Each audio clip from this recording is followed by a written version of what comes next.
jagged obsidian, wearing a gown of some silvery material that wafted around her. She was beautiful, but the cruel set of her mouth warned Wren not to trust her. The man was matched to the woman as though they were pieces on a chessboard, wearing a black crown and clothes of the same silvery material. Beside them was a huge, looming creature, spindly with mushroom-pale skin and a head full of wild black hair. But what was most notable were her long, claw-like fingers. "You're our daughter," one of the gray-faced monsters said. "You belong to us," rasped the other. "We made you."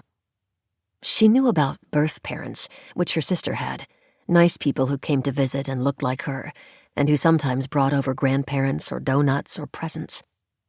She had wished for birth parents of her own, but she had never thought that her wish could conjure a nightmare like this.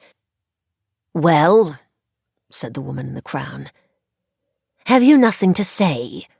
Are you too in awe of our majesty?"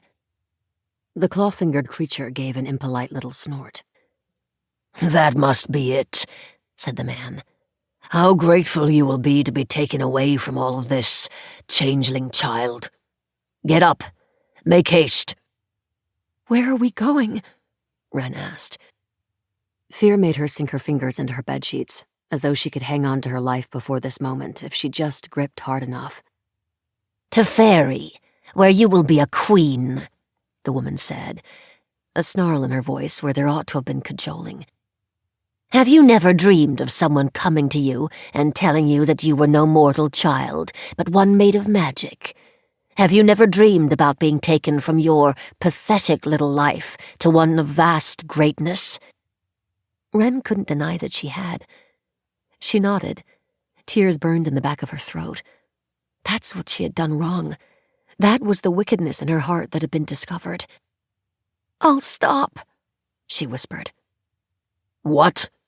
asked the man. "If I promise never to make wishes like that again, can I stay?" she asked, voice shaking. "Please?" The woman's hand came against Wren's cheek in a slap so hard that it sounded like a crack of thunder. Her cheek hurt, and though tears pricked her eyes, she was too shocked and angry for them to fall. No one had ever hit her before. "You are Seren," said the man, "and we are your makers, your sire and dam. I am Lord Gerald, and she Lady Nor. This one accompanying us is Bogdana, the Storm Hag. Now that you know your true name, let me show you your true face." Lord Gerald reached out to her, making a ripping motion, and there, underneath, was her monster self, reflected in the mirror over her dresser. Her skimmed milk skin giving way to pale blue flesh, the same color as buried veins. When she parted her lips, she saw sharp teeth. Only her eyes were the same mossy green, large and staring back at her in horror. "My name isn't Seren," she wanted to say. "And this is a trick.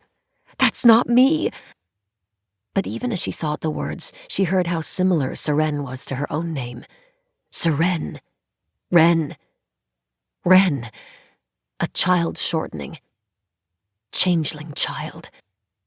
"Stand," said the huge looming creature with nails as long as knives.